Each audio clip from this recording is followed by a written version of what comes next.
Kembali di Net Bali, seorang wanita penumpang Garuda Indonesia tertangkap tangan membawa lebih dari 9.000 butir pil ekstasi. Badan Narkotika Nasional Provinsi Bali pun mengamankannya saat tiba di terminal kedatangan domestik Bandara Ngurah Rai Bali.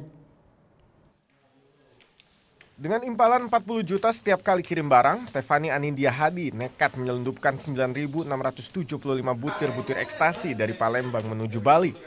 Petugas BNN yang sudah mengetahui rencana penyelundupan ribuan ekstasi ini langsung mengintai dan menangkap tersangka di terminal kedatangan domestik Bandara Ngurah Rai Kamis siang.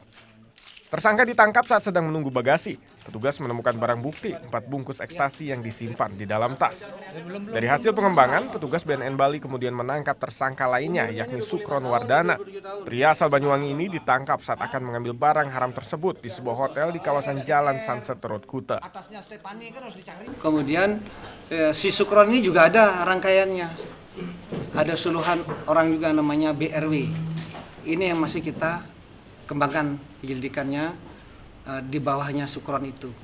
Nah, kemudian juga di atasnya si Stefani ini juga kita lakukan penyelidikan bekerjasama dengan BNNP. Sebelumnya Stefani juga pernah menyelundupkan narkoba ke Bali pada bulan Maret lalu. Kedua tersangka kini masih ditahan di BNN Provinsi Bali dan akan dikenakan Undang-Undang Nomor 35 Tahun 2009 tentang narkotika dengan ancaman maksimal 20 tahun penjara. Surya Sanjaya melaporkan untuk Net. Thank you.